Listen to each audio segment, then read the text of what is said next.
กราบสบายดีและสวัสดีเด้อพ่อแม่พี่น้อง FC เบิร์ดสุขุสุคนเนาะบ่ว่าสิอยู่ภายในและก็ต่างประเทศก็ยินดีต้อนรับเข้าสู่ช่อง YouTube ของแม่สมหวังชาแนลมาพบมาพอกับแม่สมหวังมื้อนี้ก็สิได้นำพา FC ไปหาสาวโสดซึ่งสาวโสดคนนี้เพิ่นก็ได้เปิดใจไปแล้วรอบหนึ่งนะแม่สมหวังแต่หลายเดือนที่แล้วเนาะโดยมื้อนี้ก็ยังบ่มีคนถึงมกถึงใจเลยว่ายังบ่มีคนจับจองเนาะเพิ่นก็เลยออกมาเปิดใจอีกครั้งหนึ่งทุกคนเลยโดยก็หวังว่าครั้งนี้ก็สิเป็นครั้งที่สมหวังเนาะทุกคนหรือว่าครั้งที่ได้คนของใจก็โอเคเนาะทุกคนก็เพื่อบ่เป็นการชักช้าเสียเวลาเฮาก็ไปโอ้ไปล้มกับสาวโสดเพิ่นพร้อมๆกันเลย โดยสบายดีสบายดีโดยวันนี้ก็นำพา FC มาหาสาวโสดหน้าใหม่อีกเนาะทุกคน ก่อนอื่นแนะนำชื่อเนี่ยนะชื่อพาซุกสาวพาซุกแม่จักปีแล้วตอน21 ปีมื้อนี้นี่ออกมาเปิดใจแม่ หาคนคุยสิบ่หรือหาคู่ชีวิตหาคนคุยหาคู่ชีวิตนำแต่บิดก็คุยก่อนเนาะแม่ผ่านมานี่เคยแต่งงานแล้วบ่เคยยังบ่เคยแต่งงานจักเทื่อแม่หาผู้บ่าวนี่เคยมีอยู่บ่เคยมีอยู่คบกันโดนนี่ฮอดบ่ปีบ่ฮอดเนาะอย่างเฮิงจักเดือนปลาย2เดือนเลิกกันบัดแม่ตามภาษาวัยรุ่นเนาะเข้าอยู่บ่โรงเรียนแต่ก่อนเข้าฮอดห้องใดม.6คนม.6ยังอีกม.1ยังได้ใบประกาศเนาะแม่เอาก่อนลิ้นละปีบ่มาเฮียนออกได้จักปีแล้วหลายปีเติบแล้วเนาะ3 ปีไปแสดงว่าภาษาลาวภาษาไทยนี่อ่านได้เบิดเนาะอ่านออกเก่งได้ตอบแชทตอบไลน์บ่มีปัญหาอ่านเป็นเขียนได้เบิดทุกคนเลย อยู่ในครอบครัวมีเพื่อนพ่อแม่เจ้ามีลูกจักคน4 คนเจ้าเป็นลูกผู้ที่เท่าไหร่ผู้หลาลูกสาวหล่าลูกสาวหล่ามูลขอนได้เห็นว่าไอ้น้องเนี่ยเพิ่นมีครอบครัวเบิดแล้วบ่มีเบิดแล้วยังเป็นเจ้าคนเดียวกับผู้หนึ่งมีลูกสาว2 คนบ่3ผู้ชายผู้เดียวแม่เคยไปหาเงินเมืองไทยอยู่บ่เคยไปเฮ็ดงานยังทานอาหารขายกับเขาอาหารตามสั่งแสดงว่าเจ้าก็เฮ็ดเป็นเชฟบ่ไปนะพัดเขานำเบื่อส่งเขาประเภทข้าวผัดหรือว่าผัดทอดอาหารนี่ได้เบิดเนาะได้ได้เงินเดือนหลายอยู่บ่ 8-9,000ตอนบ่มีบ่หนุ่มไทยมาจีบบ่มี ตอนอยู่ห้านได้บ่มีค่าแห่งเฮียนเลยออกมาเปิดใจรอบนี้นี่มีสเปคตั้งไว้บ่มีเอาอายุประมาณจักปี60ลงมา60 ปีลงมาลงมาหาจักปีบ่ชาวทำเจ้านี่แหละบ่ชาวปลาย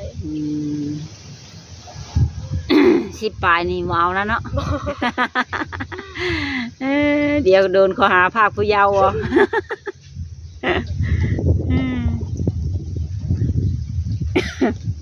ทางว่ามี FC อย่างมาหลินมาหัวอยู่เพื่อนอยู่ซ่านฮอเทือนฮอซ่านนี่ได้บ่นะได้ต้องบอกก่อนลุงอ่ะนี่บางเถื่อมาเซอร์ไพรส์ตกใจผัวเป็นไผแล่นปุ๊บแม่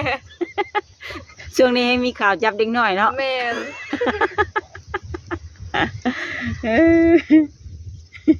แล่นปุ๊บหมด FC เว้นนั่นเนาะ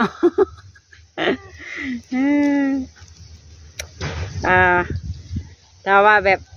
บ่มีสเปคหากแบบว่าตุ้ยตำดำขาวอย่างสิรับได้เบิดบ่ได้มักส่วนหลายนี่มักพนักงานบ่หรือว่ากรรมกรก็ได้ก็ได้ขอเพียงฮู้ทำมาหากินเนาะแม่หักลูกแพงเมียพอติ สูบยากินเหล้านี่รับได้อยู่บ่ รับได้อยู่แต่บ่แม่นสิกินคุมื้อเด้ เหล้าก็เกิดฮอดยามแบบนี้ แต่มีเวียกมีงาน เทศกาลแม่น อืมไปเฮ็ดงานอยู่เมืองไทยนั่นได้ไปเที่ยวหันนี่อยู่บ่ บ่ค่อยได้ไปบ่มีหมู่ มีคนบ้านตัวเองอยู่หันอยู่บ่ มีก็อยู่ไกล เออ เออเนาะเฮ็ดบัตรไปข้างในบ่หรือว่าลักไป เฮ็ดบัตรไปข้างนี้ อืม พาสปอร์ตไป อยู่ได้จักเดือนจักปี ปีปลาย โอ้เก่งแน่เนาะได้ฮอดปีปลาย เออกินอยู่น้ำเพิ่น แม่น เออเงินเดือน 9,000 8,000ปลาย แต่ท่านไปอีกครับ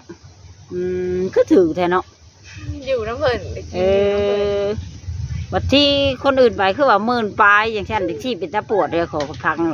แม่น มาพังจะว่า8,000ปลายเขาก็ยังอ่อนนี่เลยเนาะ เห็นงานมื้อหนึงจักชั่วโมง แต่8 โมงจนฮอดทุ่มปลาย 8 โมงเช้า แม่น เออมาแรกอะบัดกลางคืนก็มีกะผู้ใหม่อีกบ่ บ่มีเฮ็ดแต่ฮอดซำนั้น เออปิดห้าน แม่นเก็บเครื่องล้างเครื่อง เยี่ยมว่าขายตลอด24 ชั่วโมงแต่ว่าเปลี่ยนกะกันแบบนี้บ่แม่นเนาะ บ่ อ่าได้เงินมาหลายเติบแล้วเนาะ โอ้โห ซื้อกินเลยติ แม่น ไปต่อบัตรต่อเบอร์นะเนาะ แม่นต่อบัตรนำ ผู้สาวให้มักซื้อเสื้อผงเสื้อผ้าเอาแล้วเนาะอ่า มักกินหลายกว่า อืม ซื้อของกินหลายเปลือก ซื้อของกินแบบจุ๊บกินจิ๊บไปสินะ แม่น เอออ่าแล้ว หนุ่มๆที่เฮามักหรือว่าเฮาออกมาเปิดใจนี่เพิ่นเป็นพ่อห้างนางหมายก็รับได้อยู่บ่นะ ได้ อืมเพิ่นมีลูกติดเด้ค่ะ ได้ เอามาดิ เอามาลิ้นบ่ เอาลูกเขามาตีลิ้น เวนแล้วเนาะ เอามาดิ อยู่บลักยิกลูกเขาใช่ไหมเนาะ ที่ผู้บ่าวแถวบ้านนี่เคยล่มอยู่บ่ บ่มีผู้ข่อยมีผู้ชายซ้ำ หรือว่าเจ้าตั้งบ่เปิดใจให้เขา บ่มี อ่า มีแต่ผู้หญิงชาวบ้านนี่ค่ะ อ่า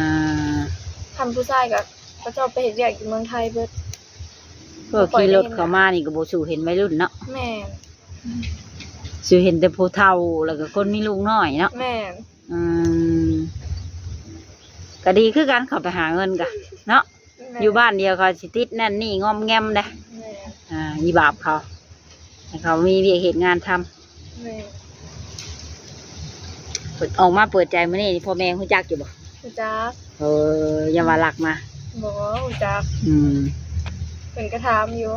อืมถ่ายคลิปกันเด้อว่าแล้วเนาะอ่า เมื่อใดเด้สิเอาผัวนี่เพิ่นถามอยู่บ่ ถาม เอ แต่ อ มีคนมัก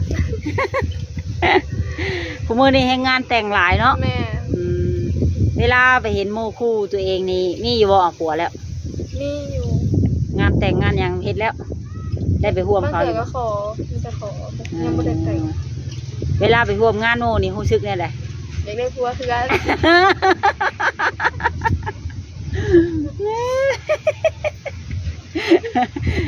อย่าให้มีวันก็ข่อยเด้อแล้วเนาะ แอบอิจฉาอยู่นิดๆนะเนาะ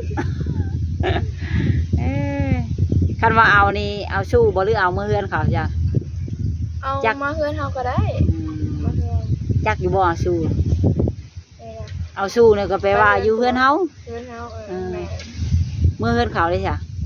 ก็ได้ แล้วจะคุยกัน แม่ อืมคุยกันโดนเติบบ่เจะจักสิพร้อมสละโสด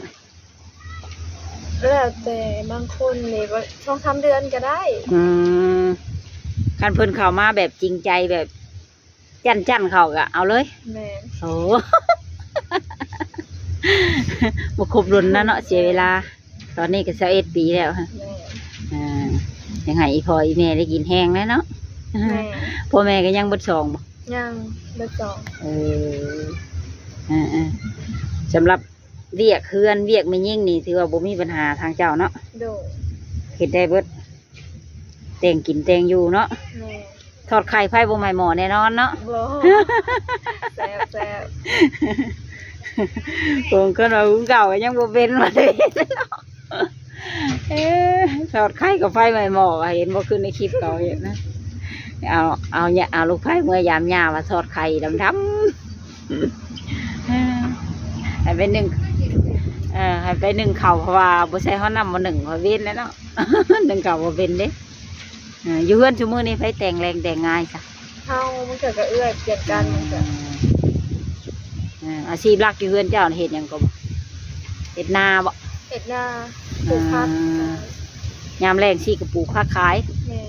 หรือว่ายามผลก็ปลูกเพราะ น้ำพุ่นปลูกบ่ได้ มันเปื่อยบ่อืม มีแต่เฮ็ดนาอย่างเดียว อืมได้ข่าวหลายอยู่บ่ 50ปลาย60ดำไปอีกจังไร แม่ บ่ได้จ้าง บ่ โอ้มึนไปหลายเติมนะแอวไอ้เนาะ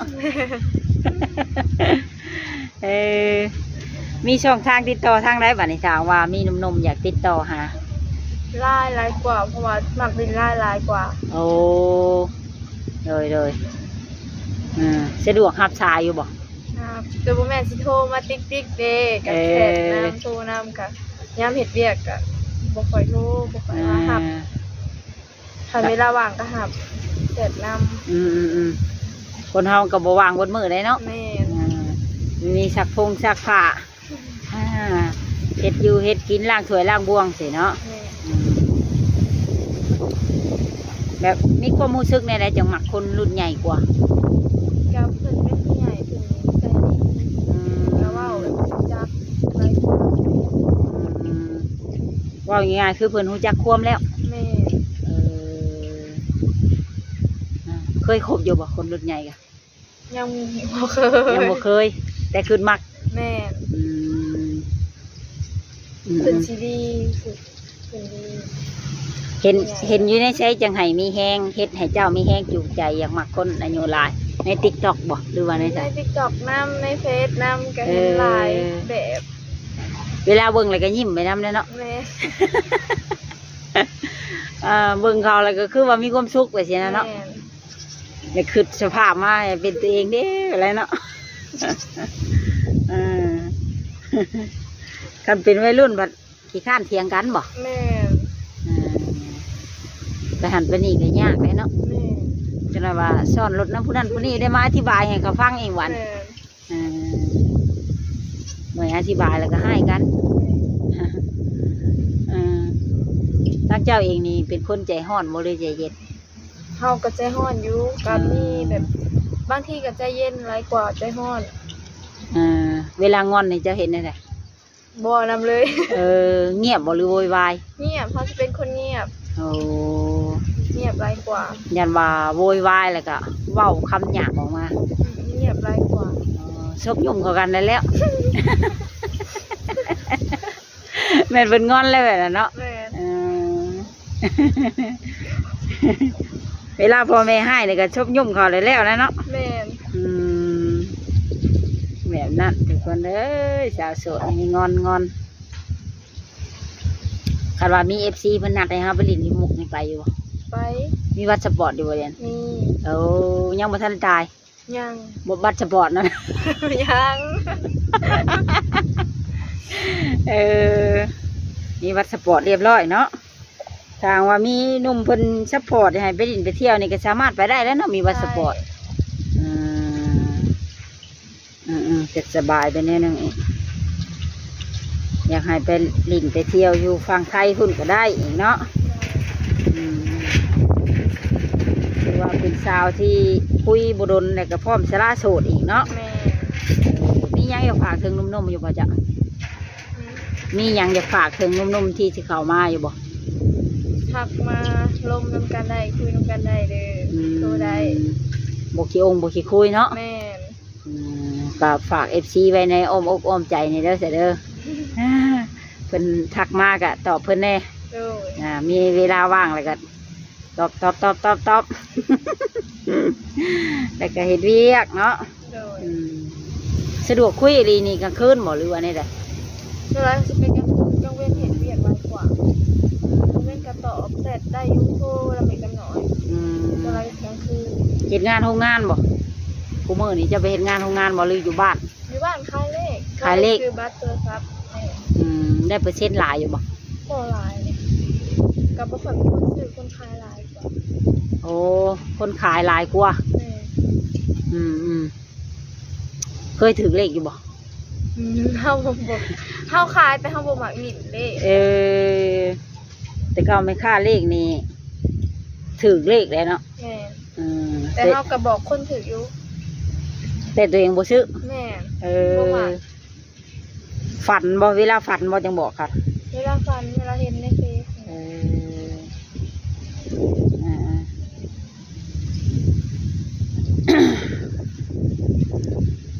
มักมาหาเที่ยวหาหลินกลางคืนอยู่บ่จ้ะ บ่ค่อยได้ไป บ่ค่อยได้ไป ถ้ามีเทศกาลก็ไปอยู่ พ่อแม่ห่วงเลยเนาะ ลูกสาวหลานอ่า เวียงจันทน์นี่เคยไปอยู่บ่ไปฮอดแล้วบ่เวียงจันทน์ เคยไปเทื่อหนึง ไปยัง ตอนลุงเสีย บ่แม่นไปเที่ยวเนาะไปเวียก แม่ ก็โอเคใช่เนาะก็สำหรับคลิปนี้ก็สิได้จบไว้เพียงเท่านี้แล้วบัด